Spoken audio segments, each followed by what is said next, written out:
णवलोये शौत्रिकाळवर्ती अरहन्ताणं णवलोये शौत्रिकाळवर्ती शिदाणं णवलोये शौत्रिकाळवर्ती आयर्याणं णवलोये शौत्रिकाळवर्ती उवज्जायाणं णवलोये शौत्रिकाळवर्ती शवशामणम्। ओंकारबिंदु संयुक्तं नित्यं ध्यायन्ति योगिनः कामदं मोक्षदं चैव ओंकाराय नमो नमः। मंगलम भगवान वीरो मंगलम गौतमो गणी मंगलम कुंकुंदार्यो जैन धर्मोस्तु मंगलम सर्वमंगल मांगल्यम सर्वकल्याणकारकम प्रधानम सर्वधर्माणं जैनम जयतु शासनम। नमः शमैशाराय स्वानुभूत्य चकाशते चित्स्वभावाय भावाय सर्वभावांतरच्छिदे एगो में शासदो अपाज्ञान दर्शन लखणो शेषा में बाहिरा भावा सवे संयोग लखणा मारो सुशाश्वत एक दर्शन ज्ञान लक्षण जीव छे बाकी बधा संयोग लक्षण भाव मुझथी बाह्य छे। हूँ एक शुद्ध सदा आरूपी ज्ञान दर्शन मय करे कई अन्य ते मारू जरी परमाणु मात्र नहीं हरे। जे जाणतो अरहंत ने गुण द्रव्य ने परिजय पणे ते जीव जाणे आत्म ने तशु मोह पामे लय करे। नहीं अप्रमत के प्रमत नहीं जे एक ज्ञायक भाव छे ए रीत शुद्ध कथाए ने जे ज्ञात ते तो तेज छे। जम नेत्र तेमज ज्ञान नहीं कारक नहीं वेद करे जाने जे कर्मो उदय निर्जरा बंध तेमज मोक्ष ने ध्रुव अचल ने अनुपम गति पामेल सर्वे सिद्ध ने वंदी कहूँ श्रुत केवड़ी कथिता समय प्रावृत हो।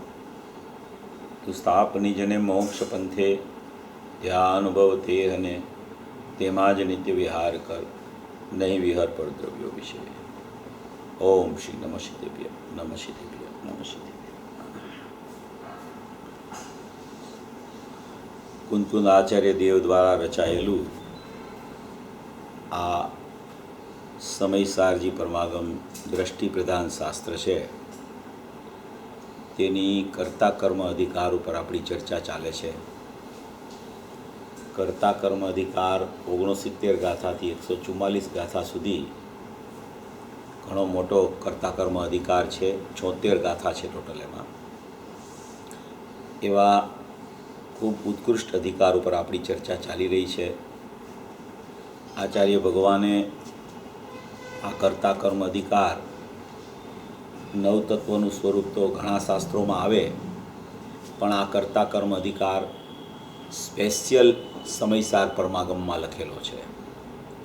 एवो आ एक परमोत्कृष्ट अधिकार पण छे कर्ता कर्म अधिकार अने समयसार परमागम तो दृष्टि प्रधान शास्त्र है। तो आखा समयसार परमागम में जीव ने पोतानी दृष्टि जीव तरफ केवी रीते जाए अने ए दृष्टि में जीव प्राप्त केवी रीते थाय तेनुं वर्णन समयसार परमागम में आव्युं छे। समयसार परमागम अति गंभीर अने सूक्ष्म छे। घणुं सामान्य वातो नथी समयसार परमागम में। श्रीमद राजचंद्रजीए तो कीधुं के समयसार दिगंबर ग्रंथो एवा उत्कृष्ट गंभीर अने सूक्ष्मतावाळा छे कि खरेखर तो सम्यक दृष्टिनो ज तेमां प्रवेश थई शके छे। पण पूज्य गुरुदेव श्रीना प्रतापे आपणे तो खरेखर आखा समयसारनो मर्म एमणे 19 वखत जाहेर में कही दीधो अने पोते अंदर में सैकड़ों वखत अध्ययन कर्युं। तो आपणा हाथ में आ समयसार आवी गयुं। कुंकुंद आचार्य आवी गया, अमृतचंद्र आचार्य आवी गया अने परम उपकारी पूज्य गुरुदेव श्री पण खरेखर साक्षात आपने दिव्य देशना जाने के तीर्थंकरनी वाणी खरती होय एवी तीर्थंकर वत दिव्य ध्वनि वत वाणी एवी देशना पूज्य गुरुदेव श्रीनी 45 वर्ष सुधी खरी गई। तो एवी देशनामां जे आ कर्ता कर्म अधिकारनी वात आवेली छे ए खूब ज सुंदर अधिकार एमां आपणी 92-93 गाथा पर चर्चा चाली रही है। બાણું ગાથા પૂરી થઈ ગઈ. 93 ગાથાની ટીકા પણ આપણે જોઈ લીધેલી. 93 ગાથાના ભાવાર્થથી આપણે ચાલુ કરવાનું છે. આ 93 ગાથા છે એમાં મૂળ વિષય એ આવે છે કે અજ્ઞાનથી કર્મ ઉત્પન્ન થાય છે, અને 93 ગાથામાં કહે છે જ્ઞાનથી કર્મ ઉત્પન્ન થતું નથી. એટલે અજ્ઞાનથી કર્મ ઉત્પન્ન થાય છે એટલે કે ભાવ કર્મની ઉત્પત્તિ અજ્ઞાનથી થાય છે, અને ખરેખર વિતરાગતાની ઉત્પત્તિ એ ખરેખર જ્ઞાનથી થાય છે. એવી ચર્ચા આ 92 નંબરની ગાથા અજ્ઞાન દશાની છે, અને 93 નંબરની ગાથા જ્ઞાનીની જ્ઞાન દશાની વર્ણનની 93 નંબરની ગાથા છે. બેય ગાથામાં એટલી બધી પ્રયોજનભૂત વાત કરવામાં આવી છે કે બધા પ્રકારના વિભાવોને જળ ભાવમાં નાખી દીધા છે, પૂદગલમાં નાખી દીધા છે. શીત ઉષ્ણપણું તો પૂદગલમાં ખ્યાલમાં આવતું હોય, પણ શીત ઉષ્ણપણા સંબંધી થતો જે મોરાગ દ્વેષનો ભાવ છે, જે રાગદ્વેષના પરિણામ છે, એને પણ ખરેખર પૂદગલની સત્તામાં અહીંયા કહેવામાં આવ્યા છે, દ્રવ્ય કર્મની સત્તામાં કહેવામાં આવ્યા છે. એવી કોઈ આ મહત્ત્વપૂર્ણ ગાથા છે. ઘણી જગ્યાએ રાગને પૂદગલના પરિણામ કીધા છે સમયસાર પરમાગમમાં, કારણ કે જ્યારે દૃષ્ટિનો વિષય બતાવવો હોય, ત્રિકાળી દ્રવ્ય, પરમ પારિણામિક ભાવ લક્ષણવાળું શુદ્ધ તત્વ, એની જ્યારે ચર્ચા ચાલતી હોય, એ બતાવવામાં આવતું હોય, એમાં અહમ કરવાનો પુરુષાર્થ કરાવવામાં આવતો હોય, ત્યારે દૃષ્ટિનો વિષય જો ક્યાંય ભેળસેળવાળો એને ખ્યાલમાં આવતો હોય તો ખરેખર એની દૃષ્ટિના વિષય ઉપર ન જઈ શકે. અને જ્યારે એકલો શુદ્ધ તત્વ, અખંડ તત્વ, અપરિણામી તત્વ, જ્ઞાયક તત્વ, ભૂતાર્થ તત્વ, કે જેમાં એક સમયની પ્રમત અપ્રમત દશાઓનો જ સર્વથા અભાવ છે, એવો જે જ્ઞાયક ભાવ છે, જે દૃષ્ટિનો વિષય ઉપાદેયભૂત તત્વ છે, એનું જ્યારે વર્ણન કરવામાં આવે ત્યારે ખરેખર રાગદ્વેષના પરિણામ તો ખરેખર જળના જ કહેવામાં આવવા જોઈએ. એવી ચર્ચા અહીંયા આખી આ 93 ગાથા જે જ્ઞાનીની જ્ઞાનપણાની બતાવી કે જ્ઞાનનું જ્ઞાનત્વ કેવી રીતે પ્રગટ થઈ જાય છે, જ્ઞાનનું અજ્ઞાનત્વ અનાદિથી જીવને ચાલ્યા કરે છે, એ દૂર કેવી રીતે થઈ જાય, અને જ્ઞાનનું જ્ઞાનત્વ એને પ્રગટ કેવી રીતે થઈ જાય, એવી ચર્ચા આ 93 ગાથામાં સુંદર રીતે ભરેલી છે.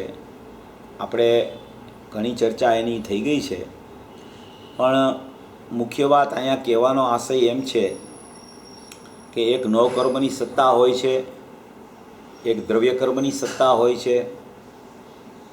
એ બેય સત્તા તો ખરેખર પૂદગલની સત્તા છે, અને તેના નિમિત્તે થતો ભાવ જે છે એ પોતાની પર્યાય સત્તા છે, અને એ પર્યાય સત્તામાં જે ભાવ ચાલે છે એનાથી પણ જુદી એક પોતાની ત્રિકાળી દ્રવ્ય સત્તા છે.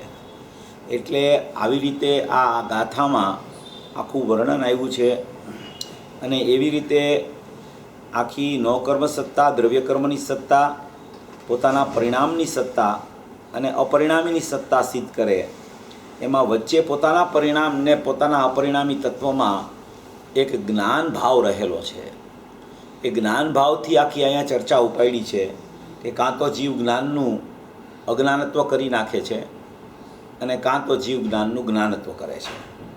સમયવર્તી અજ્ઞાનત્વ થાય છે, અને જ્ઞાનત્વ થયા પછી જ્ઞાનત્વ નિરંતર ચાલ્યા કરે છે.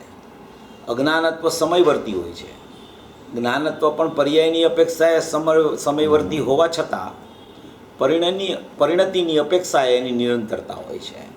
એટલે એક સમય માટે પણ કોઈ જીવને જ્ઞાનનું અજ્ઞાનત્વ દૂર થઈ અને જ્ઞાનનું અજ્ઞાનત્વ પ્રગટ થઈ જાય, જ્ઞાનનું અજ્ઞાનત્વ દૂર થઈને જ્ઞાનનું જ્ઞાનત્વ પ્રગટ થઈ જાય, પછી તે જીવ પૂજ્ય ગુરુદેવશ્રી તો ત્યાં સુધી કહે છે કે આ જીવ તો અપ્રતિહત ધારાએ ઉપડેલો છે.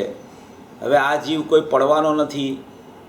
ભલે તને એમ લાગતું હોય કે આ કાળમાં ક્ષાયિક સમકિત નથી, પણ આ કાળનું ક્ષયોપસમ જ્ઞાન પણ એવું છે, ક્ષયોપસમ સમકિત પણ એવું છે કે ક્ષાયિકને લઈને જ જંપે છે. એક ક્ષયોપસમ ફરી પડતું નથી, એ ચડતું ક્ષયોપસમ છે. એવી કોઈ સ્થિતિ અપ્રતિહત ધારાની વાત 38મી ગાથા સમયસારમાં આવી છે અને 92 ગાથામાં મોહનો અંકુર હવે નહીં ફૂટે, એ ગયો તે ગયો. એ પ્રવચનસારની 92 ગાથામાં પણ એ ચર્ચા આવી છે. એટલે એકવાર જ્ઞાનત્વ જીવને પ્રગટ થઈ જાય પછી તો એ જ્ઞાનત્વ નિરંતર રહે છે. અને એકવાર જ્ઞાનનું અજ્ઞાનત્વ સમયવર્તી પર્યાયમાંથી દૂર થયું પછી જ્ઞાનત્વ નિરંતર ચાલતા ચાલતા ચાલતા મોક્ષ માર્ગ ને મોક્ષરૂપી લક્ષ્મી એને પ્રગટ થઈ જાય છે. એવી કોઈ અપૂર્વ ચર્ચા અહીંયા કરવામાં આવે છે. જ્યાં સુધી રાગદ્વેષના ભાવને જીવ પોતાના પરિણામ માયના કરે છે, જ્યાં સુધી પોતાના પરિણામ માયના કરે છે, જ્ઞાન કરવા માટે અજ્ઞાન દશા સિદ્ધ કરવા માટે રાગદ્વેષના પરિણામને પોતાની પર્યાયના પરિણામ પણ જીવના પરિણામ કહેવામાં આવે તે વાત અલગ છે. પણ એ જીવના પરિણામ ક્યારે બને છે કે ખરેખર તો એ રાગદ્વેષ દ્રવ્ય કર્મની સત્તામાં હોવા છતાં એને ત્યાં ન માનતા એ ખરેખર પોતામાં જ રાગદ્વેષ થાય છે એમ માયના કરે છે. એટલે રાગદ્વેષની ઉત્પત્તિ પોતાની પર્યાયમાં થાય છે. નિમિત્તના લક્ષ્ય નૈમિત્તિક રાગ થાય છે. નિમિત્તમાં રાગ ન હોય તો નૈમિત્તિકમાં રાગની ઉત્પત્તિ થાય જ નહીં. કોઈ પણ નિમિત્તને જોતા નૈમિત્તિકમાં એ ભાવ આવે છે. કોઈ પણ વિભાવ પ્રસન્નમુક્તાપૂર્વક પોતાની પર્યાયમાં પ્રગટ થાય છે. જ્યાં એ વિભાવ જો પરમાં જ ન હોય તો અહીંયા પોતાની પર્યાયમાં પ્રગટ ન થાય. માટે પરમાં દ્રવ્ય કર્મની સત્તામાં રાગદ્વેષ છે ને છે એમ જ્યારે એને વિચાર આવે છે ત્યારે એ રાગદ્વેષની સત્તા દ્રવ્ય કર્મમાં પૂતગલમાં ભાસે છે અને જ્ઞાનની સત્તા એને ચેતનમાં ભાસે છે. રાગ પૂતગલના પરિણામ છે અને જ્ઞાન જીવના પરિણામ છે એમ ભાસતા બેનું ભેદજ્ઞાન થઈ અને પોતાની પર્યાયમાં રાગ ઉત્પન્ન નથી થતો. એને એમ કહેવાય કે રાગ દૂર કર્યો. એ ઉત્પન્ન જ નથી થતો. ખરેખર તો એની માન્યતામાં ઉત્પન્ન થાય છે, પર્યાયમાં નથી ઉત્પન્ન થતો. પણ એની માન્યતાને ખરેખર રાગ સાથે અભેદ ગણીને રાગ પર્યાયમાં થઈ ગયો એમ કહેવામાં આવે છે. કોઈ પણ સમયે કોઈ પણ વસ્તુ કોઈ જગ્યાએ થતી હોય એ નીકળી જાય એનો અર્થ એમ છે કે એમાં નથી, એટલે રાગ નથી પર્યાયમાં. પણ એને અનાદિથી આ સ્વીકાર કર્યો છે. ગુરુદેવે ઘણા પ્રવચનોમાં કીધું કે તારી પર્યાયમાં રાગ થાય છે, દ્રવ્યમાં રાગ નથી. એ તો દ્રવ્યમાં રાગ નથી એ સિદ્ધ કરવા માટે પર્યાયમાં થાય છે. અને ખરેખર અજ્ઞાની જીવ પોતાના દ્રવ્યને ભૂલે છે અને દ્રવ્ય કર્મની સત્તાની ઉપર લક્ષ કરે છે તો પોતાની પર્યાયમાં પણ સમયવર્તી રાગ પ્રત્યેક સમયે થયા પણ કરે છે. નથી થતો એમ નથી, પણ થાય છે પોતાના અજ્ઞાન ભાવને લીધે, થાય છે નિમિત્તનું લક્ષ કરતાં અહીંયા નૈમિતિકતા પ્રગટ થાય છે. એવી કોઈ ચર્ચા આ 92-93 ગાથાની છે. અને જ્યાં એને ખ્યાલ આવી જાય છે કે આ તો પૂતગલનું પરિણમન છે, આ તો પૂતગલની સત્તામાં થઈ રહ્યું છે, મારી સત્તામાં તો પૂતગલની સત્તામાં થાય છે એવું જ્ઞાન થાય છે અહીં મારી સત્તામાં, અને પૂતગલની સત્તામાં થાય છે એવું જ્ઞાન અહીંયા નથી થતું. મને તો ખરેખર હું જીવ છું એવું જ્ઞાન થાય છે. એવા જ્ઞાનનો જ્યાં સ્વીકાર આવે છે ત્યાં રાગથી છૂટો પડી અને જ્ઞાનનું જ્ઞાનત્વ પ્રગટ કરી નાખે છે. એવી કોઈ ચર્ચા આમાં આ 93 ગાથામાં અકર્તા પ્રતિભાસે છે. અકર્તા થયો એમ નહીં. અકર્તા થયો એનો અર્થ કે પૂર્વ પર્યાયમાં કરતા હતો, કરતા પણ પૂર્વ પર્યાયમાં પ્રતિભાસતો હતો નહીં, અને અકર્તા પણ આ પર્યાયમાં પ્રતિભાસે છે, થયો નથી. જો અકર્તા થયો હોય એ અકર્તા થયો અને કરતા થયો એ પર્યાય અપેક્ષા એક કથન છે. કોઈ જીવ કરતા બનતો નથી, કોઈ જીવ અકર્તા થતો નથી. જીવ પ્રથમથી અકર્તા છે અને જીવ પ્રથમથી કરતા થયો નથી. એ પર્યાય અપેક્ષાના કથનને એ દ્રવ્ય અપેક્ષા સાથે ભેળવીને જ્યારે વાત કરવામાં આચાર્યો પણ એવી રીતે વાત કરતા હોય ત્યારે આપણે જુદું પાડીને એને સમજવાનો પ્રયત્ન કરવો જોઈએ કે આ પર્યાય અપેક્ષા એ ચર્ચા છે. મારા દ્રવ્યમાં અકર્તાપણું છૂટ્યું નથી, હું તો પ્રથમથી અકર્તા છું એવો ખ્યાલ આવ્યો એનો અર્થ અકર્તા પ્રતિભાઈશો, અને એવો ખ્યાલ ના આવ્યો એનો અર્થ કરતા પ્રતિભાઈશો.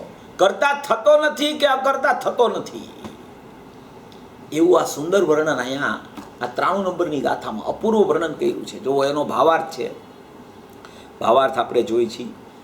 જ્યારે આત્મા રાગ દ્વેષ સુખ દુઃખ આદિ અવસ્થાને જ્ઞાનથી ભિન્ન જાણે, જ્યારે આત્મા રાગ દ્વેષ સુખ દુઃખ આદિ અવસ્થાને એટલે કે રાગ દ્વેષ સુખ દુઃખ આદિની સુખ દુઃખની કલ્પના રૂપ અને રાગ દ્વેષના પરિણામ રૂપ જે અવસ્થાને જ્ઞાનથી ભિન્ન જાણી લઈએ એટલે કે એ પૂતગલમાં જાણી લઈએ. અહીંયા જ્ઞાનને જાણે, વાં પૂતગલને જાણે. અહીંયા જ્ઞાનના અંશને જાણે અને વાં ખરેખર પૂતગલમાં દ્રવ્ય કર્મમાં રાગ દ્વેષને જાણે. દ્રવ્ય કર્મની સત્તા છે ને, એ દ્રવ્ય કર્મની સત્તાના નિમિત્તે અહીંયા રાગ થાય છે. અને બહારમાં નો કર્મની સત્તા છે ને, એ નો કર્મની સત્તાના નિમિત્તે અહીંયા ઇન્દ્રિય જ્ઞાન થાય છે. રાગ પણ પ્રભાવ છે. રાગના લક્ષ્ય અહીંયા રાગ થયો છે. અને અહીંયા ઇન્દ્રિય જ્ઞાન જ્ઞેયના લક્ષ્ય અહીંયા ઇન્દ્રિય જ્ઞાન થયું છે. એવા રાગ અને ઇન્દ્રિય જ્ઞાન પોતાની પર્યાયમાં સમયવર્તી થાય છે, પણ એ દ્રવ્ય કર્મ અને નો કર્મના લક્ષ્ય થયા કરે છે. એટલે અહીંયા એમ કહે છે કે જ્યારે આત્મા રાગ દ્વેષ સુખ દુઃખાદી અવસ્થાને જ્ઞાનથી ભિન્ન જાણે, એ જ્ઞાનથી ભિન્ન જાણી લઈએ. એ જ્યારે ભિન્ન જાણે ત્યારે એ સમકીતી છે, જ્યારે અભિન્ન જાણે ત્યારે એ મિથ્યા દ્રષ્ટિ છે. એ જાણે આવું એટલી વાર છે, એ જાણે ત્યાં શ્રદ્ધા અહમ કરી લે છે કે મારું સત્વ તો આવું છે, મારો જ્ઞાયક ભાવ તો આવો છે, મારી પરિપૂર્ણતા તો આવી છે, મારું અકર્તાપણું તો આવું છે, હું કરતા થયો જ નથી. કરતા થયો એવી ભ્રાંતિ થઈ જાય છે, કરતા નથી થતો આત્મા. અકર્તા સ્વભાવ કદી કરતા કેવી રીતે બની શકે? એ સ્વભાવ પાછો જે નિત્ય હોય, જે અનાદિ અનંત હોય, જે ત્રિકાળ હોય, જે એકરૂપ હોય, જે પ્રથમથી જ હોય, એ અકર્તાપણું શા માટે છોડે? શા માટે કરતા થવા જાય? એ તો અકર્તા પ્રથમથી છે, તો જ્ઞાતા પ્રથમથી છે. એવી કોઈ એની મહિમાવંત વસ્તુ પડી છે અંદરમાં. એટલે કે જ્યારે આત્મા રાગ દ્વેષ સુખ દુઃખ આદિ અવસ્થાને જ્ઞાનથી ભિન્ન જાણે, અર્થાત જેમ શીત ઉષ્ણપણું પૂતગલની અવસ્થા છે, તેમ રાગ દ્વેષ આદિ પણ પૂતગલની અવસ્થા છે. શીત ઉષ્ણપણું પૂતગલની સત્તામાં થાય છે, એમ રાગ દ્વેષ સુખ દુઃખની કલ્પના પણ ખરેખર પૂતગલની અવસ્થા છે. આવું કોણ જાણી શકે? આવું કોણ જાણે? તો કે આવું અજ્ઞાની જાણે ને ત્યારે એ જ્ઞાની થઈ જાય. આવું જ્ઞાની જાણે છે એમ નહીં.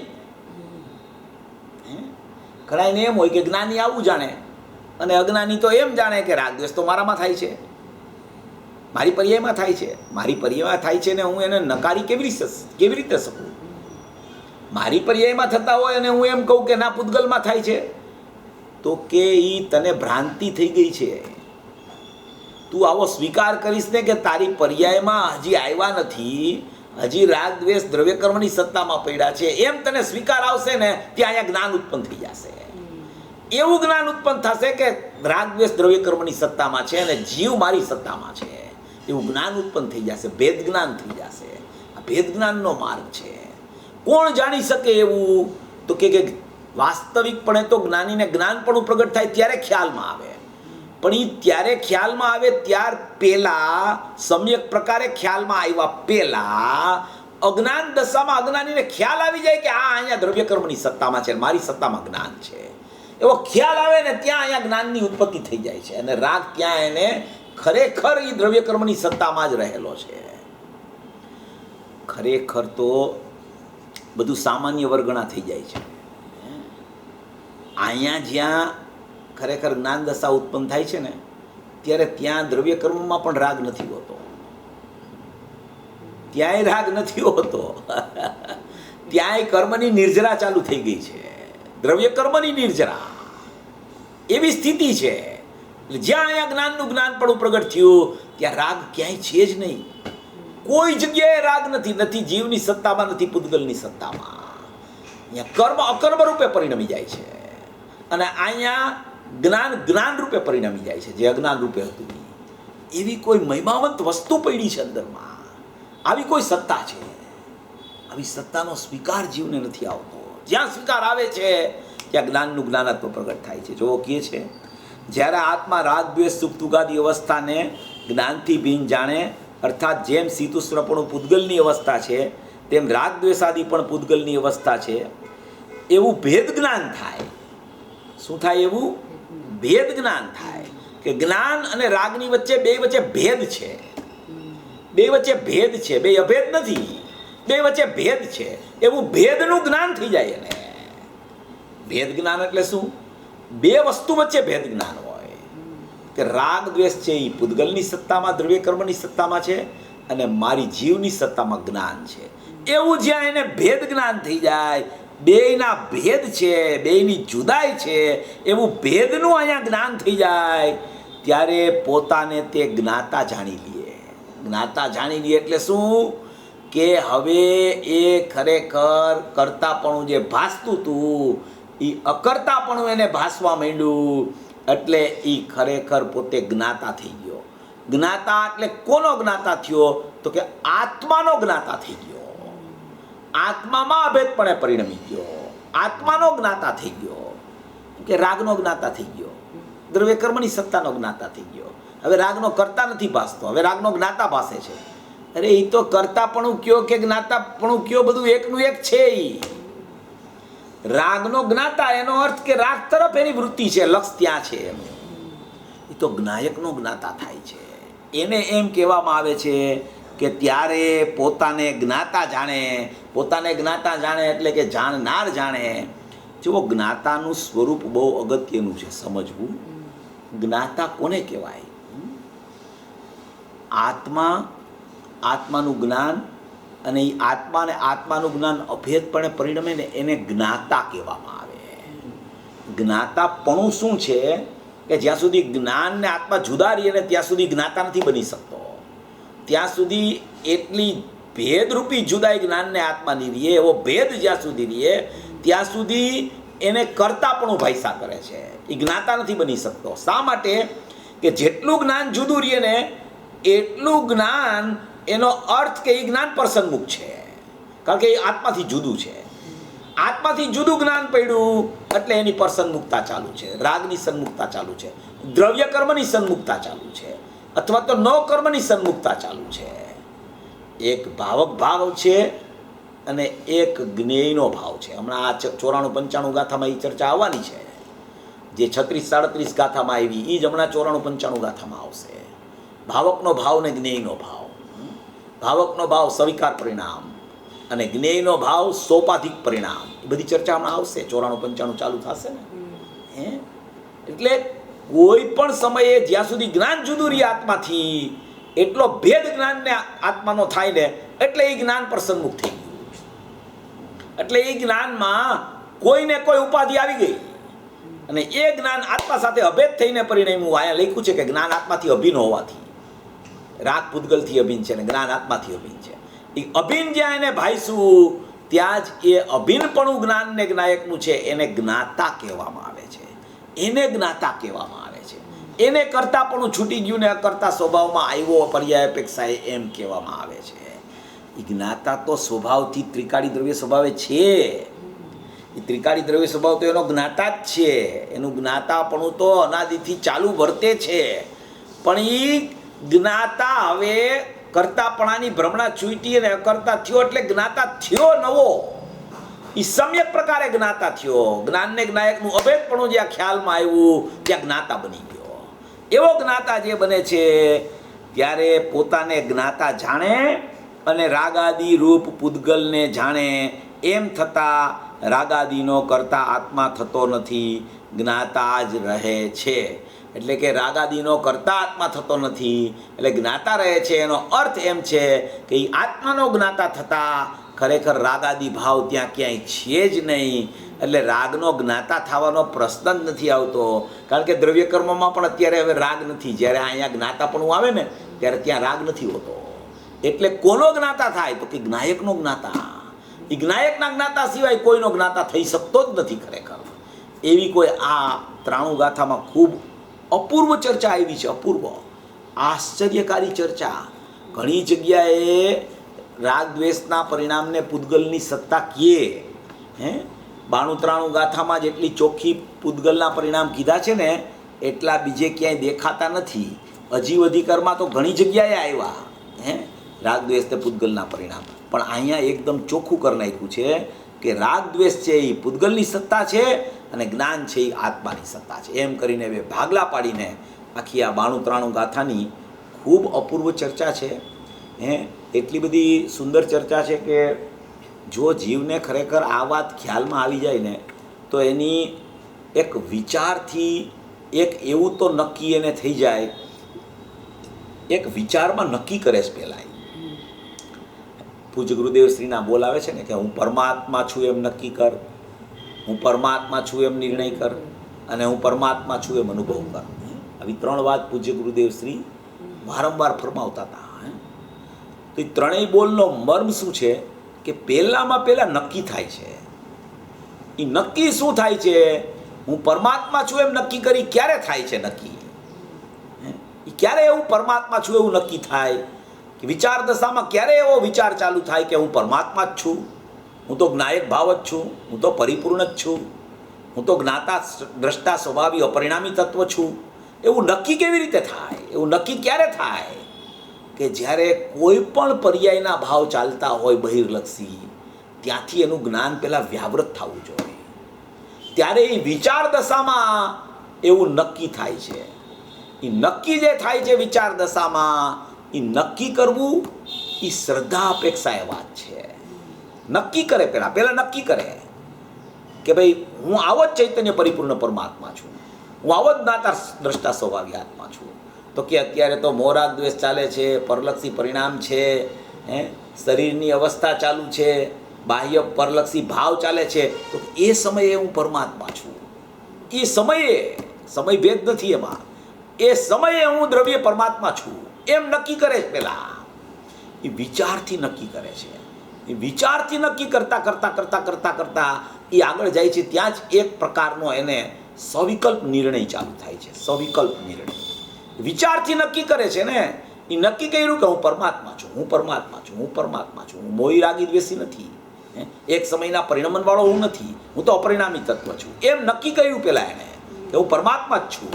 એ જ્યાં નક્કી કરે છે ને ત્યાં જ એક જ્ઞાનની નિર્ણય ભૂમિકામાં એક સવિકલ્પ નિર્ણય એક એને ઉત્પન્ન થવા માંડે છે. સવિકલ્પ નિર્ણય ઉત્પન્ન થાય છે. આ નિર્ણયની ભૂમિકા બહુ અગત્યની છે. એટલે બીજો બોલ ગુરુદેવે લીધો કે હું પરમાત્મા છું એમ નક્કી કર, પેલો બોલ. બીજા બોલમાં કે હું પરમાત્મા છું એવો નિર્ણય કર. જ્યારે આવું નક્કી ને આવું નિર્ણય થાય છે ત્યારે એને ખરેખર હું પરમાત્મા છું એવો અનુભવ થઈ જાય છે.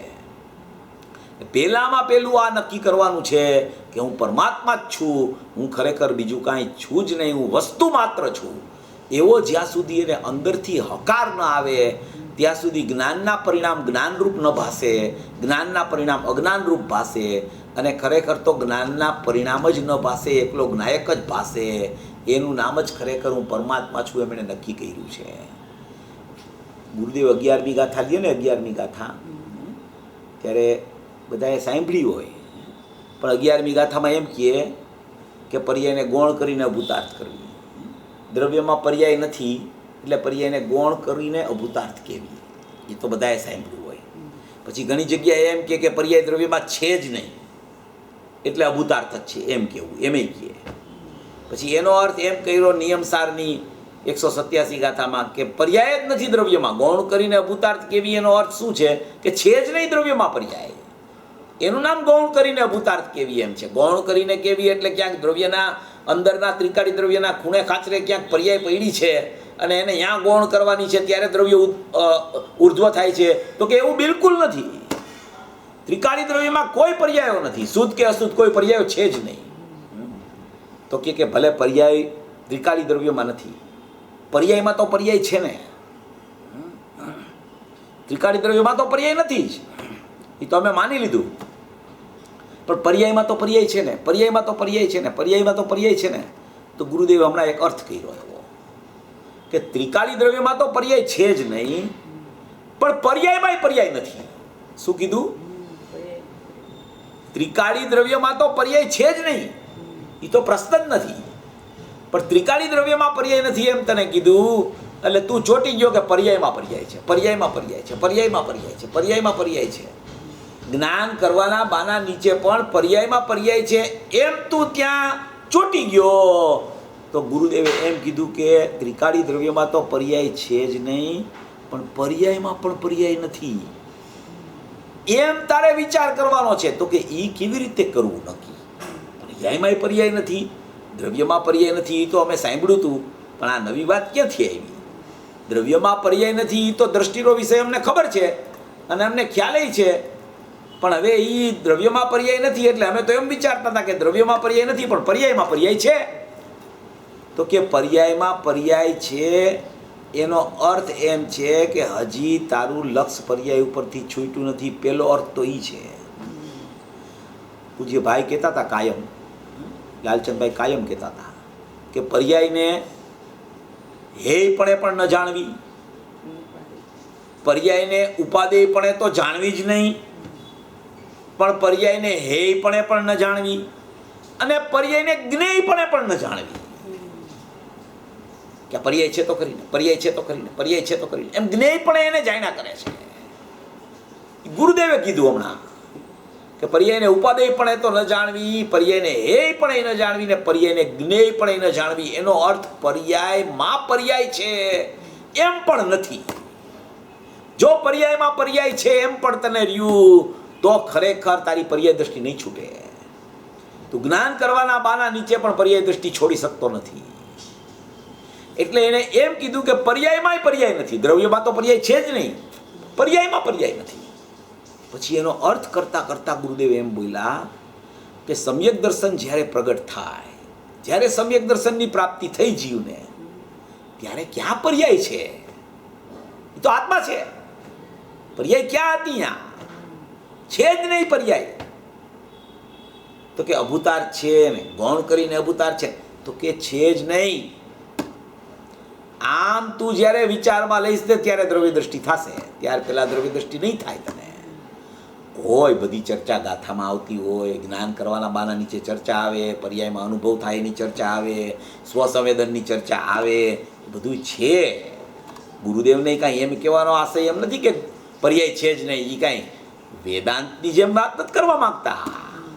પર્યાય દ્રષ્ટિ છોડાવવા માટે વાત કરે છે. એટલે દ્રવ્યમાં તો પર્યાય નથી, પણ પર્યાયમાંય પર્યાય નથી એમ ગુરુદેવે અર્થ કર્યો.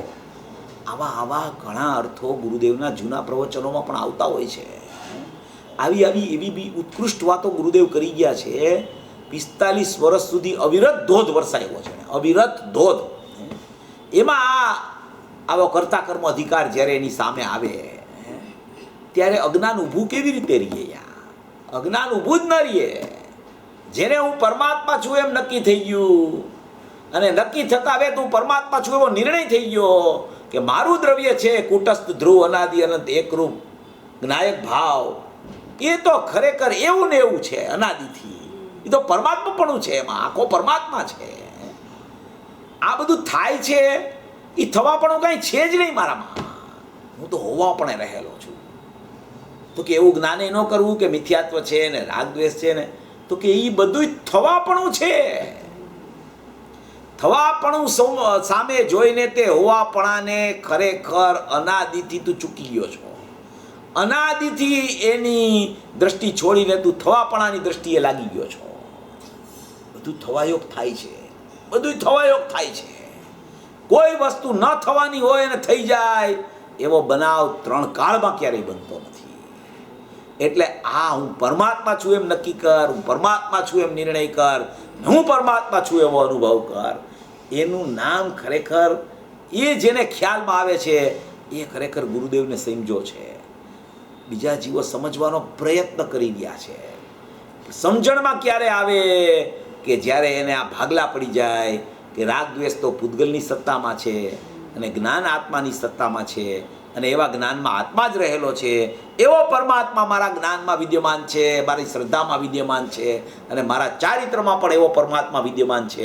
એવો જ્યારે એને ખ્યાલ આવે ત્યારે ખરેખર એને ખબર પડે કે ઓહો હો, હું તો અનાદિથી પરમાત્મા જ હતો, અને હું એક સમય માટે ભૂલ્યો તો એવું અનાદિથી ચાલ્યું આવતું હતું ધારાવાહિક, હું તો પરમાત્મા જ હતો, એમ એને ખ્યાલ આવી જાય છે. એટલે એવી કોઈ સત્તા આ 93 ગાથામાં આખી જ્ઞાનીની ચર્ચા ખૂબ સુંદર આવી. 93 ગાથામાં અજ્ઞાન દશા અને જ્ઞાન દશા કેવી રીતે પ્રગટ થાય એની ચર્ચા ખૂબ સુંદર આવી. હવે એમાં 92 ગાથામાં એવી ચર્ચા આવી કે અજ્ઞાનથી કર્મ ઉત્પન્ન થાય છે, અને 93 ગાથામાં એમ આવ્યું એનું બતાણું કે જ્ઞાનથી કર્મ ઉત્પન્ન થતા નથી. હવે એ 92 ગાથામાં આવ્યું ને કે અજ્ઞાનથી કર્મ ઉત્પન્ન થાય છે, એવી જ આ 94મી ગાથા છે. આ 94-95નું જોડકું છે. જેમ 92-93નું જોડકું હતું એમ 94-95નું જોડકું છે. પણ 94-95માં જ્ઞાની અજ્ઞાની, અજ્ઞાની જ્ઞાનીની ચર્ચા નથી. સળંગપણે બે વિષય છે, વિશેષપણે દ્રઢ કરીને 95 ગાથા લખેલી છે.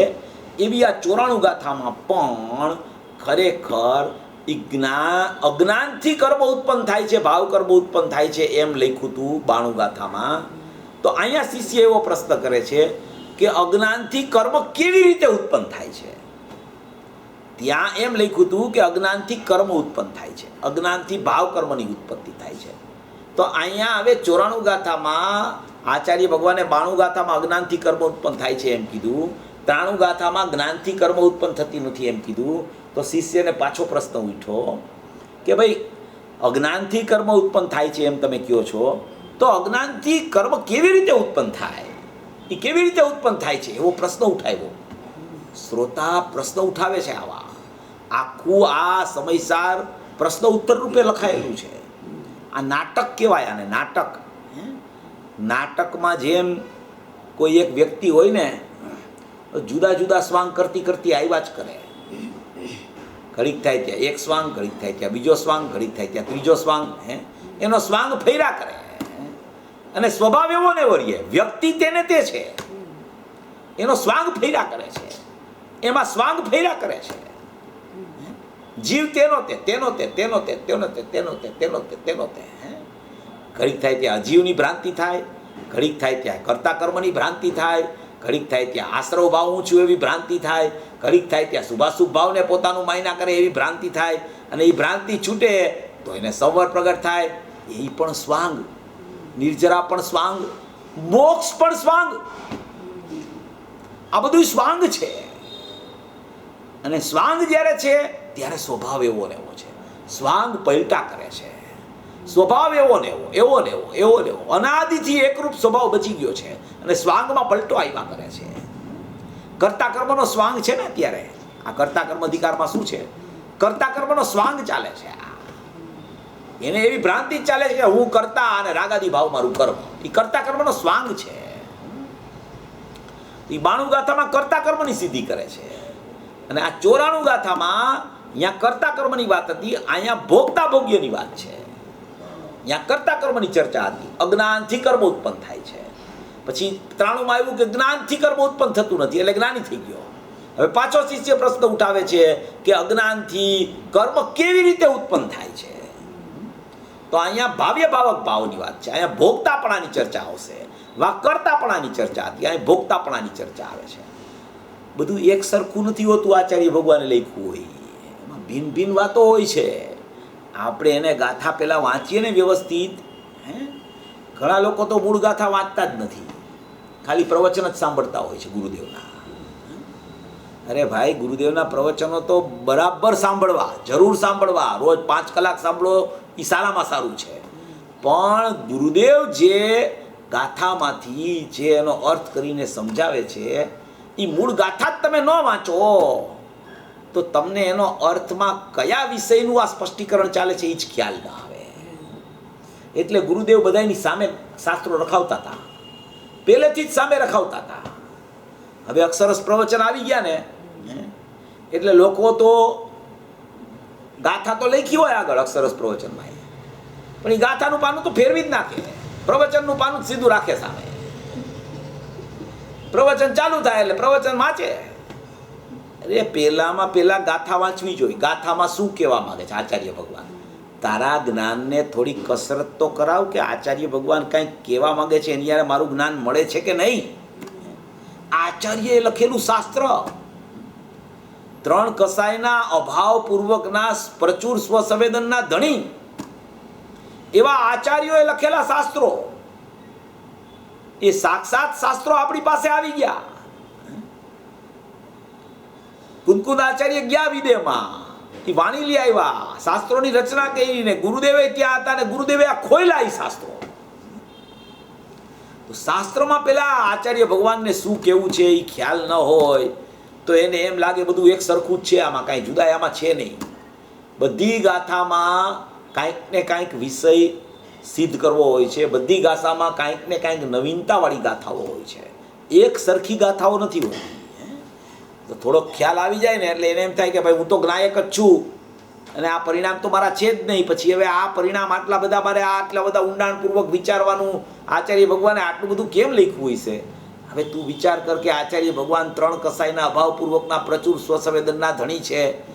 એણે આવું લખવાનો ભાવ કેમ આવ્યો હશે? એણે તારી પરિણતિ જોઈ છે, એને તારી પર્યાયની બહિર્લક્ષતાની ખબર છે કે વારંવાર વારંવાર વારંવાર અમે અજ્ઞાનથી કર્મ ઉત્પન્ન થાય છે એમ કીધું અને જ્ઞાનથી કર્મ ઉત્પન્ન થતું નથી એમ કીધું, તોય તને જ્ઞાન હજી પ્રગટ નથી થયું.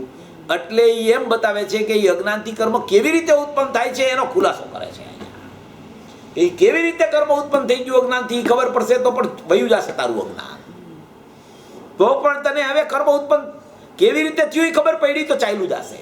એટલા માટે ગાથાઓ લખે છે આચાર્ય ભગવાન.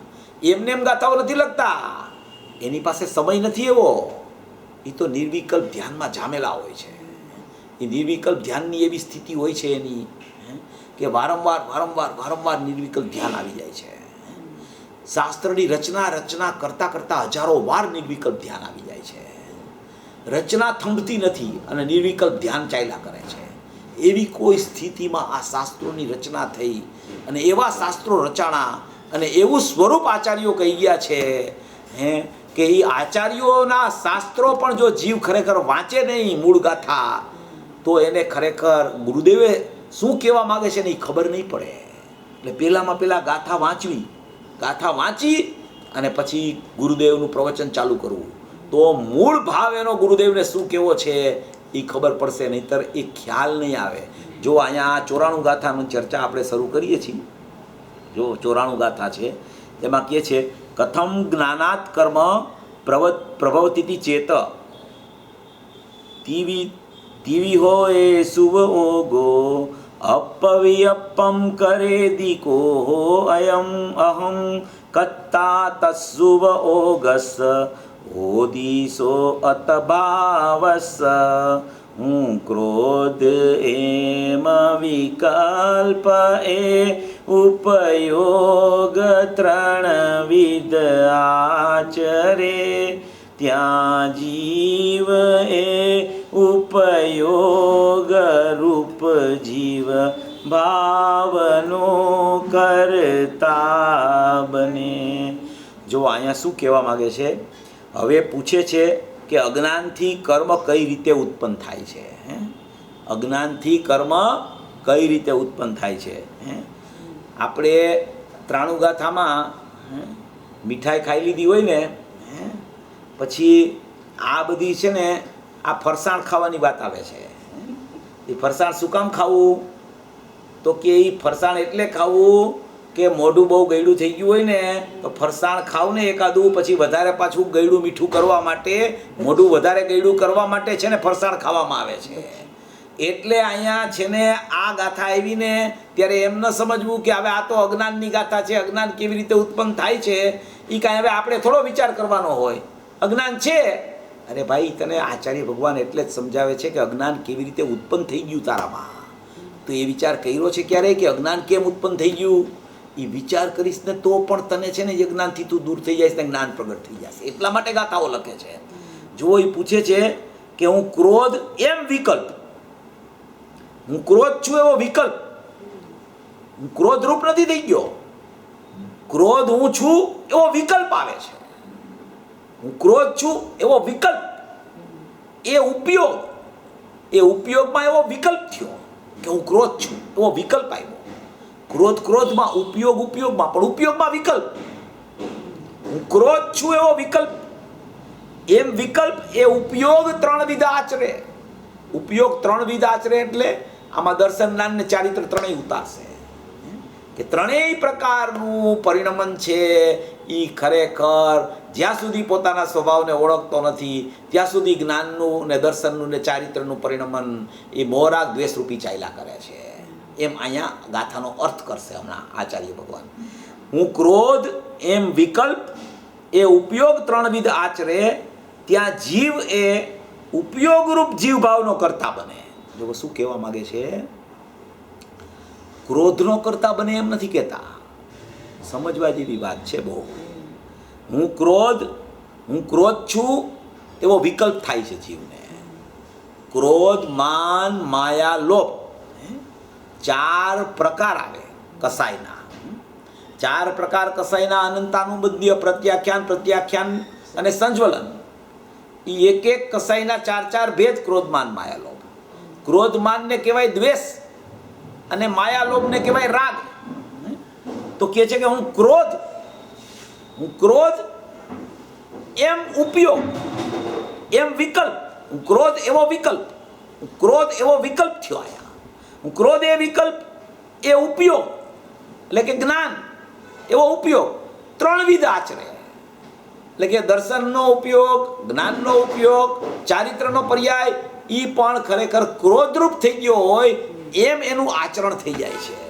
હું ક્રોધ એમ વિકલ્પ એ ઉપયોગ 3 વિધ આચરે, ત્યાં જીવ એ ઉપયોગરૂપ જીવભાવનો કરતા બને. એ ઉપયોગરૂપ જીવભાવ છે એનો કરતા જીવ બની શકે છે. ત્યાં બીજી પર્યાયમાં ક્રોધ થાય છે એનો કરતા નહીં, ઉપયોગનો કરતા બને છે, એમ અહીંયા કહેવા માંગે છે. જુઓ, ખૂબ સુંદર ગાથા છે. જો ગાથા અર્થમાં કહે છે 3 પ્રકારનો આ ઉપયોગ, હું ક્રોધ છું એવો પોતાનો વિકલ્પ કરે છે, તેથી આત્મા તે ઉપયોગરૂપ પોતાના ભાવનો કરતા થઈ જાય છે. હવે આ તો અજ્ઞાન સિદ્ધ કરવાની ગાથા છે કે અજ્ઞાનની ઉત્પત્તિ કેવી રીતે થાય છે. એટલે અજ્ઞાનની ઉત્પત્તિ કેવી રીતે થાય છે એ સિદ્ધ કરે છે આચાર્ય ભગવાન કે 2 પ્રકારની અજ્ઞાનની સ્થિતિનું 94 અને 95 ગાથામાં વર્ણન કરશે. પણ આ પણ ખૂબ સમજવા જેવી ગાથા છે. આને ગૌણ કરવા જેવી ગાથાઓ નથી હોતી, આ પણ ખરેખર સમજવા જેવી ગાથાઓ છે. જો એની ટીકા છે. ખરેખર આ સામાન્યપણે અજ્ઞાન રૂપ એવું જે મિથ્યા દર્શન, અજ્ઞાન, અવિરતિ રૂપ 3 પ્રકારનું સવિકાર ચૈતન્ય પરિણામ. ખરેખર આ સામાન્યપણે અજ્ઞાન રૂપ એટલે કે સામાન્યપણે અજ્ઞાન રૂપ એટલે કે એનું અજ્ઞાન નિરંતર ચાલ્યા કરે છે. એ સામાન્યપણે અજ્ઞાન એનું એવું ચાલ્યા કરે છે કે આ વિભાવ ભાવને મારો આત્મા એક છે એનું વિશેષપણું એટલે જુદાઈ એને નથી ભાસતી, એટલે એને સામાન્યપણું ભાસે છે. એટલે કે 2 એક મેં કોઈ એવું ભાસે છે એને સામાન્યપણે કહેવામાં આવે, અને વિશેષપણે થાય એટલે જુદાઈ ભાસે. આ એને સામાન્યપણું કહે છે. એટલે કે એ ખરેખર આ સામાન્યપણે અજ્ઞાનરૂપ, સામાન્યપણે અજ્ઞાનરૂપ એટલે કે જાણે કે ક્રોધ સાથે મારો આત્મા એક થઈ ગયો છે, અજ્ઞાનના ઉપયોગ સાથે મારો આત્મા એક થઈ ગયો છે, પરિણામ સાથે મારો આત્મા એક થઈ ગયો છે, એવું ખરેખર સામાન્યપણે અજ્ઞાનરૂપ એવું છે. સામાન્યપણે અજ્ઞાનરૂપ એવું છે મિથ્યા દર્શન, અજ્ઞાત ને અવિરતિ રૂપ 3 પ્રકારનું સવિકાર ચૈતન્ય પરિણામ. 3 પ્રકારનું પરિણામ કેવું છે? સવિકાર, વિકાર સહિતનું ચૈતન્ય પરિણામ. જ્ઞાનને ચૈતન્યના પરિણામ કહેવાય. એ વિકાર પરિણામ એ સવિકાર ચૈતન્ય પરિણામ થઈ ગયા છે. એ સવિકાર ચૈતન્ય પરિણામ પોતાના અજ્ઞાન ભાવને લીધે, બેયની જુદાઈ ન ભાસવાને કારણે, બેયનું વિશેષપણું ન ભાસવાને કારણે, સામાન્યપણે 2 એકરૂપ ભાસવાને કારણે આવી અજ્ઞાનની ઉત્પત્તિ જીવને સવિકાર ચૈતન્ય પરિણામ તે પરના અને પોતાના અવિશેષ દર્શનથી, પરનું અને પોતાનું અવિશેષ એટલે વિશેષપણું નથી ભાસતું, એને પર અને પોતે 2 જાણે એક બેક છે, એને અવિશેષ કહેવાય. પર અને પોતાના અવિશેષ દર્શનથી, અવિશેષ જ્ઞાનથી અને અવિશેષ રતિથી એટલે ચારિત્રથી.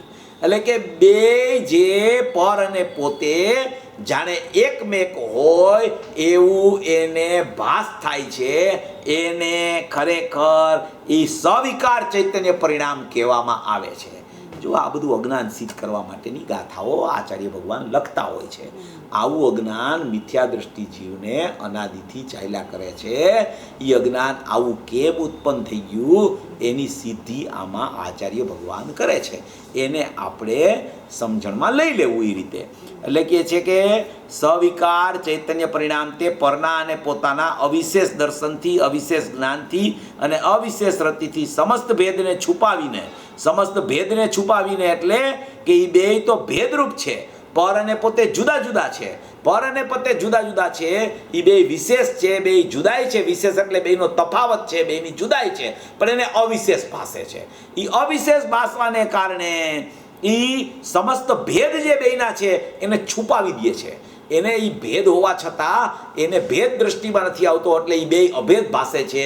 એનો અર્થ કે સમસ્ત ભેદને છુપાવીને, એ સમસ્ત ભેદને છુપાવી દે છે. એટલે કે બેને જુદા જાણતો નથી, બેને એકરૂપ જાણે છે, સામાન્ય રૂપ જાણે છે, અવિશેષપણે જાણે છે કે પર અને હું, પર અને પોતે બે એકમેક છે એવું અજ્ઞાન એને અનાદિથી ચાલ્યા કરે છે. એમ અહીંયા સિદ્ધ કરે છે. એટલે સવિકાર, 3 પ્રકારનું સવિકાર ચૈતન્ય પરિણામ તે પરના અને પોતાના અવિશેષ દર્શનથી, અવિશેષ જ્ઞાનથી અને અવિશેષ રતિથી સમસ્ત ભેદને છુપાવીને ભાવ્ય ભાવક ભાવને પામેલા.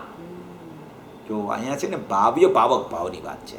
ભાવ્ય ભાવક ભાવને પામેલા એવા ચેતન અને અચેતનનું સામાન્ય અધિકરણથી જાણે કે તેમનો એક આધાર હોય એ રીતે અનુભવ કરવાથી હું ક્રોધ છું એવો પોતાનો વિકલ્પ ઉત્પન્ન કરે છે.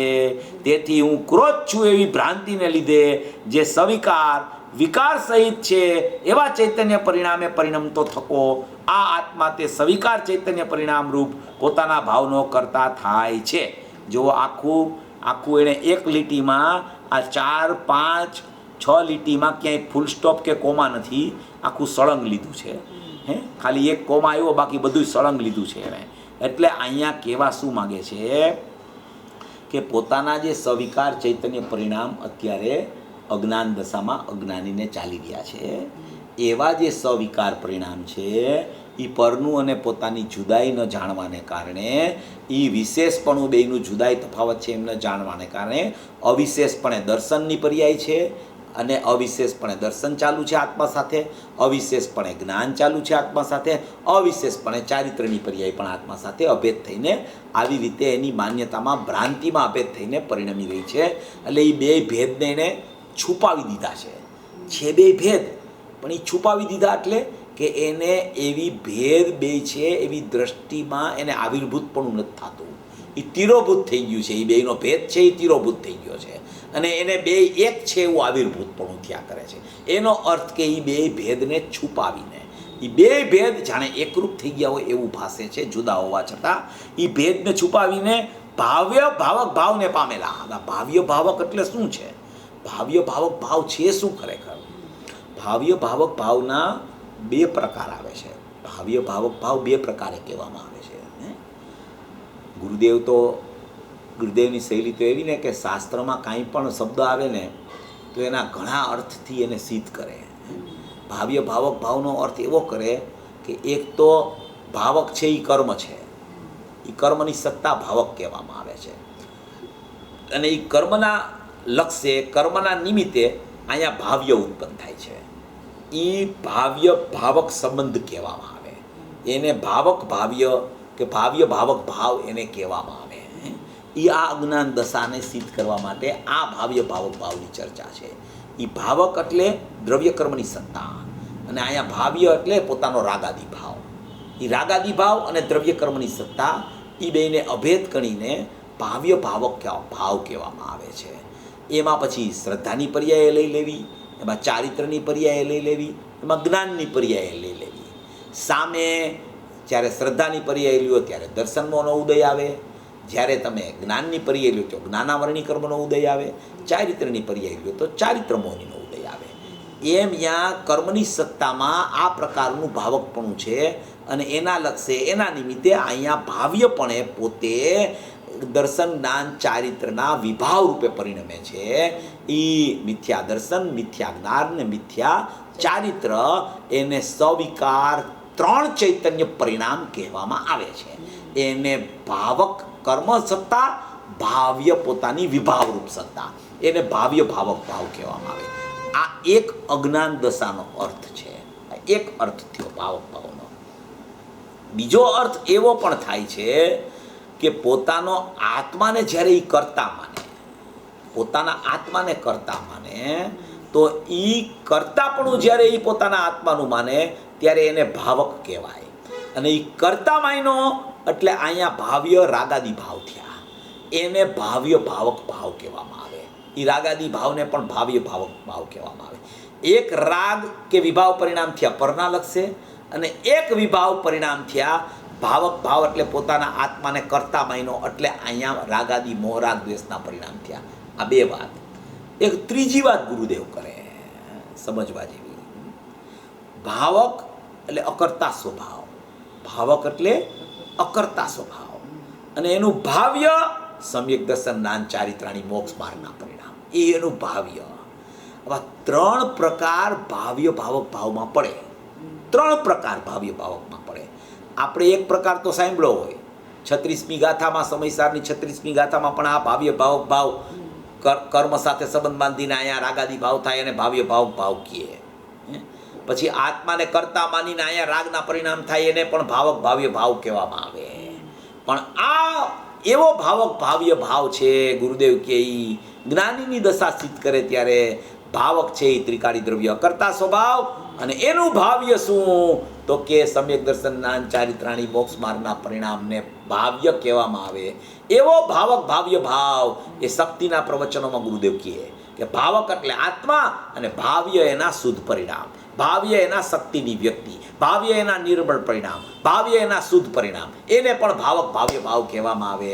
અહીંયા જે ભાવક ભાવ્ય ભાવ કેવો છે એ કર્મના લક્ષ્ય પરિણમતા પોતાના સવિકાર ચૈતન્ય પરિણામ ત્રણેય મિથ્યા દર્શન, મિથ્યા જ્ઞાન, મિથ્યા ચારિત્ર અનાદિથી જીવની અજ્ઞાન દશામાં મિથ્યા દ્રષ્ટિને ચાલે છે, એને ભાવ્ય ભાવક સંબંધથી સિદ્ધ કરી એવા ચેતનને અચેતનનું સામાન્ય અધિકરણ, ચેતન એટલે પોતાનો આત્મા અને અચેતન એટલે કે કર્મની સત્તા અને મોરાગ દ્વેષની સત્તા, એને બેને અધિકરણ એટલે કે એ બે એક થઈને આધારે છે. એમ કે આત્માના આધારે જ આ ખરેખર વિભાવ ભાવ છે અને વિભાવ ભાવનો આધાર આત્મા છે.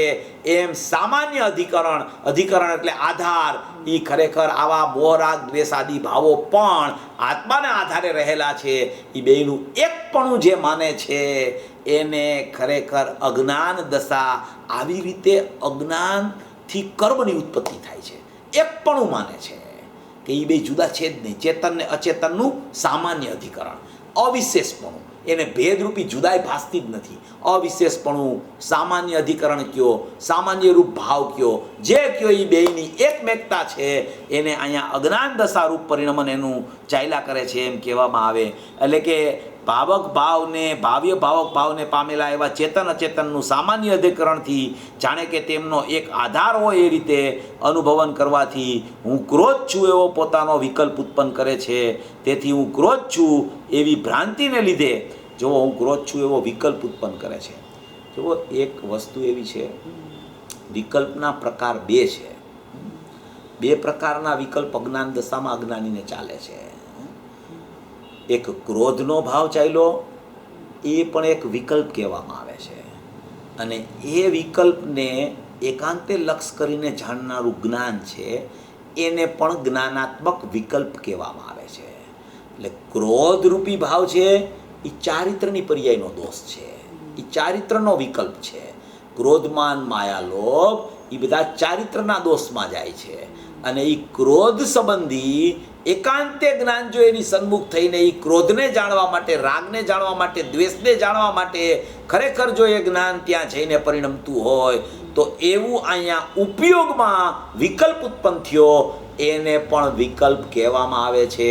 એટલે એક રાગ છે એને ચારિત્ર અપેક્ષાએ વિકલ્પ કહેવામાં આવે, અને એક જ્ઞાનાત્મક વિકલ્પ છે એ એકાંતે રાગને જાણનારું જ્ઞાન, એકાંતે દ્વેષને જાણનારું જ્ઞાન, પોતાના આત્માને ચૂકીને એને જાણનારું, રાગ દ્વેષને જાણનારું, ક્રોધમાન માયાલોભને જાણનારું જ્ઞાન, એને પણ ખરેખર જ્ઞાનાત્મક વિકલ્પ કહેવામાં આવે. જો અહીંયા પણ આ સિદ્ધ થાય છે કે વિકલ્પના લક્ષ્ય વિકલ્પ થાય છે.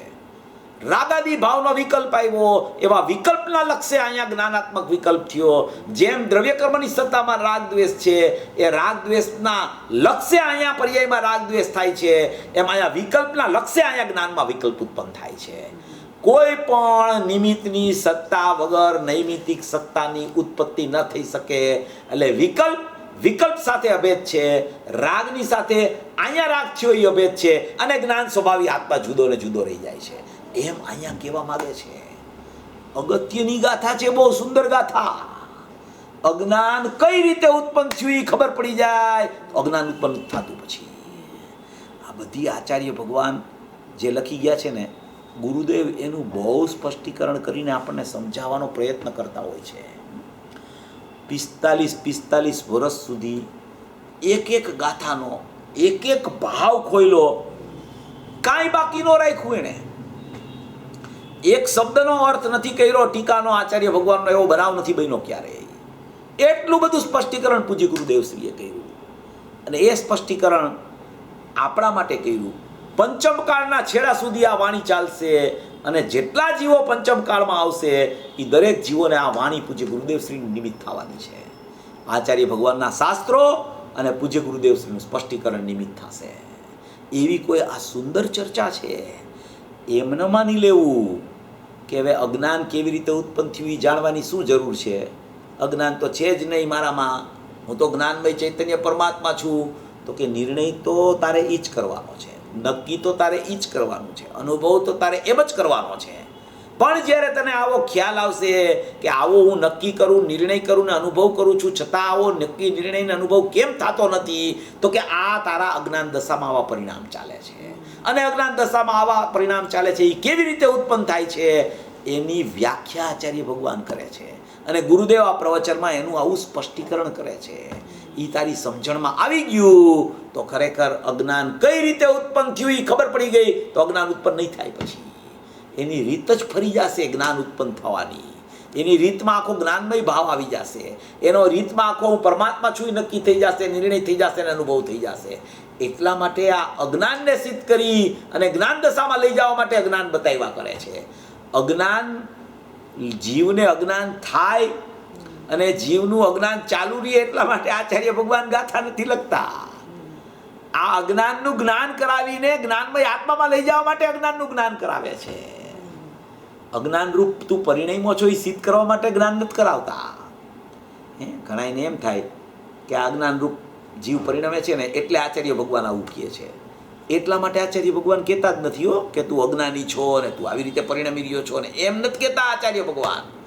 આચાર્ય ભગવાન એમ કહેવા માગે છે કે જો તને અજ્ઞાન કેવી રીતે થયું એવું તું જ્ઞાન કરી લે. એવું જ્ઞાન કરાવવા માટે ગાથા લખે છે.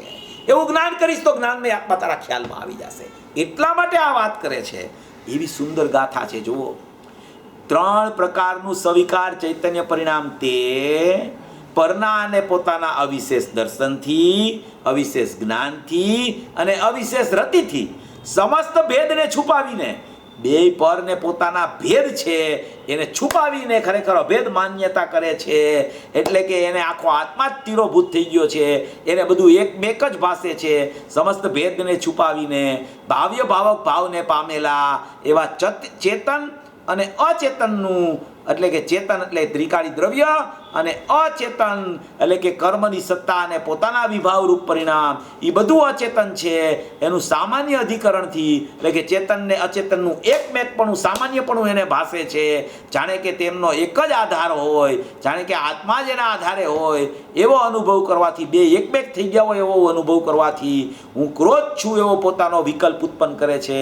તેથી હું ક્રોધ છું એવી ભ્રાંતિને લીધે જે સવિકાર વિકાર સહિત છે એવા ચૈતન્ય પરિણામે પરિણમતો થકો આ આત્મા તે સવિકાર ચૈતન્ય પરિણામ રૂપ પોતાના ભાવનો કરતા થાય છે. કરતા થાય છે એનું નામ અજ્ઞાન છે. કરતા પ્રતિભાસે છે એનું નામ એ જ્ઞાન કરવા માટે સમર્થ થયો છે. અને હું અકર્તા જ છું એ જ્ઞાની થઈ જાય છે. કરતા થાય છે એ અજ્ઞાન દશાનું પરિણમન છે. કરતા પ્રતિભાસે છે એ જ્ઞાન દશા પ્રગટ કરવા માટે પુરુષાર્થી થયો છે.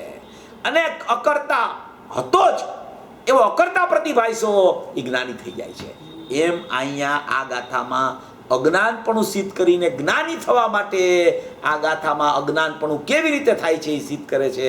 એ ખ્યાલ આવી જશે તો અજ્ઞાનપણું હવે ઉત્પન્ન નહીં થાય અને ખરેખર જ્ઞાન દશા પ્રગટ થઈ જશે. આ એવા ભાવનો કરતા થાય છે. સવિકાર ચૈતન્ય પરિણામ રૂપ પોતાના ભાવનો કરતા થાય છે.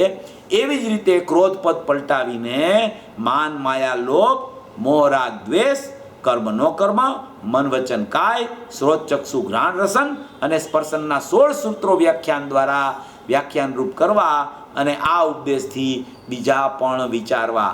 આ 16 બોલ છે ને એ સમયસારની ઘણી ગાથાઓમાં આવે છે. આ એક જ ગાથામાં નથી. કેટલી જગ્યાએ આચાર્ય ભગવાને આ 16 બોલ એની ગાથામાં લખી અને એનું સ્પષ્ટીકરણ કરેલું છે. એટલે એમાં આ કસાઈના ભાવો ક્રોધમાન માયાલોભ લેવા, પછી એનું અભેદપણું ગણો તો રાગદ્વેષ લેવા, એ રાગદ્વેષ પછી કર્મ અને નો કર્મની સત્તા લેવી. કર્મ એટલે દ્રવ્ય કર્મ, નો કર્મ એટલે બાહિર્લક્ષી પરિણામ, બહારના શરીરલક્ષી પરિણામ. મન વચન કાયા એટલે મન વચન કાયાના 3 યોગ હોય છે, એ મન વચન કાયા. અને પછી 5 ઇન્દ્રિય, શ્રોત ઇન્દ્રિયા સાંભળવું, ચક્ષુ ઇન્દ્રિયા જોવું, ઘ્રાણ ઇન્દ્રિયા સૂંઘવું, રસન ઇન્દ્રિય ચાખવું, અને સ્પર્શન ઇન્દ્રિય એટલે કે સ્પર્શ ઇન્દ્રિય તો આખા શરીરમાં સળંગપણે વ્યાપેલી છે. આ બધા 4 ઇન્દ્રિયો છે એ તો અમુક જગ્યાએ છે, બાકી સ્પર્શન ઇન્દ્રિય તો સળંગપણે વ્યાપેલી છે આખા શરીરમાં. કોઈ જીવ નિગોદમાં પણ વયો જાય તો પણ એક ઇન્દ્રિય તો એને રીએ છે, અને એક ઇન્દ્રિય રીએ છે પણ એટલો જ્ઞાનનો ઉઘાડ પણ એની પાસે હોય છે. અને એ જ્ઞાનના ઉઘાડથી એને નિગોદમાં પણ શુભ ભાવ ચાલે છે, શુભ અશુભ.